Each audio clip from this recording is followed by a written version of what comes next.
What's up, everybody? My name is Jason, and welcome to Breaking News. The SBA must continue EIDL funding. It is Wednesday, May the 11th. Happy Hump Day to you, 2022. Please do me a huge favor, give this video a thumbs up, hashtag EIDL with your comments below, and don't forget, be sure to join us at trysmallbiz.com. That's trysmallbiz.com, where you can advertise your company for free. Or for just $1 a day, you can become a premium member. We only have 869, I think that is, left.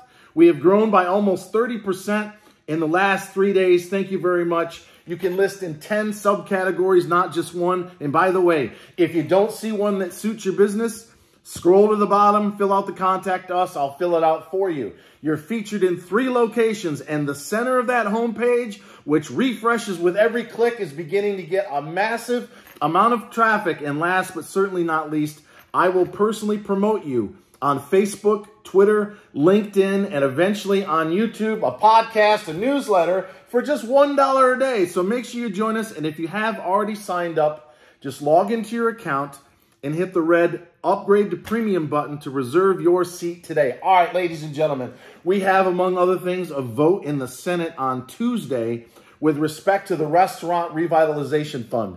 And I'm going to revisit a sentence or two in the letter that is still pinned on Twitter and the YouTube wall about this thing about transferring authority within the SBA. But let me just start by saying the following.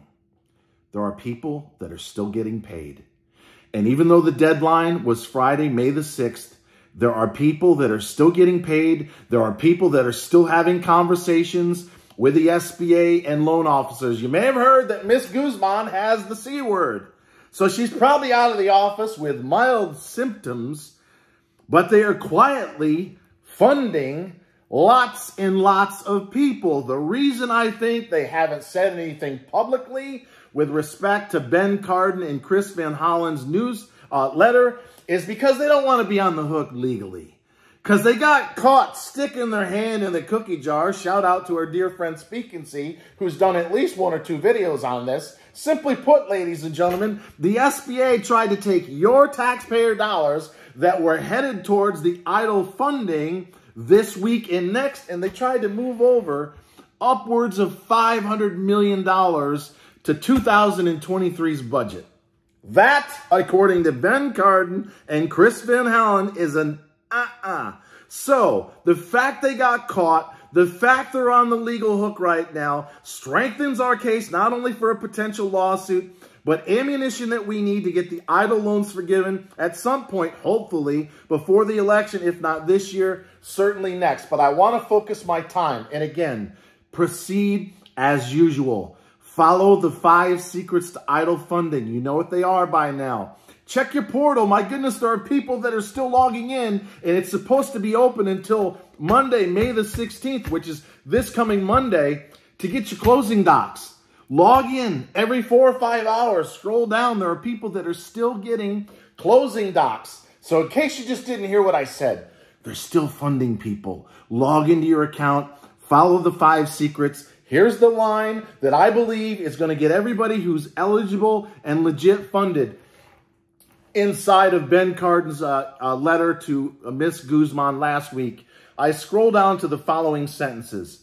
This decision, and this is Cardin and Van Hollen speaking to Miss Guzman and the SBA. This decision is particularly confounding when, by the agency's own admission, additional funding remains available for the transfer to the EIDL program under the authority of Section 90006B 2A of the Infrastructure Investment and Jobs Act. We did some digging, and simply put, because I am the king of Keep It Simple Stupid, they have the authority to move money from this pile over to the next. And as I said last week, we are told that they don't need any more than $5 billion. Now, does this provision give them enough money? I don't know the answer to that, but I'm going to be shocked.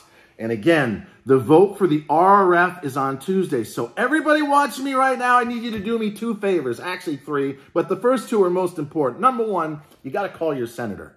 If you know a restaurant or you happen to have one yourself, or you're like many of you watching me right now, you don't have your EIDL money, you need to call your senator. Now, I know that Ossoff and Warnock in my state of Georgia are going to be a yes vote on the RRF. But I'm not so certain about some of those Republicans like Ron Johnson and Rand Paul. And you know who they are. They don't want to spend any money, even if it's a restaurant that's been hanging on by their fingernails over the last 2 years. We need to get our restaurants the money, but I'm also asking you, as I am doing right now, by phone, by email, and Twitter. Tell your senators, I haven't gotten my idle money yet. You better add some more money. You better make sure under this provision that Ms. Guzman and the folks at the SBA fund me, because I am legit. I did get my application in on time, which was Friday of last week. I have provided them with a stamped copy or a 4506T. And as a matter of fact, I've been waiting 6 months, 9 months, a year, whatever it is. Call and email your senators in particular, because we have a massive vote coming up on Tuesday or Wednesday. They may give some authority inside of that. We don't have any idea as of it, but they may give the SBA another $3, $4, $5 billion to get you the funding, because I can promise you this, ladies and gentlemen, in closing. Were it not for our dear friend Speak and See and Ryder over at Skip and this guy that you've been watching for the last 2 years, we'd have no fucking chance. We wouldn't have got 500,000 people up to $15,000 in grants. We wouldn't have got the $2 million caps that we started running our mouth about 2 years ago. We wouldn't have got, 24 months of working capital. By the way, I'm pushing for another 12 to make it 36. Yes, more on that in the next video or two. Well, we'd have no effing chance. So mark my words. We will not rest. We will not quit. We will not give up on the small business owner. You do your part. Go over and call your senator. Do it tonight, in fact. And until next time, always remember that I absolutely love each and every one of you. And make sure you join us at trysmallbiz.com.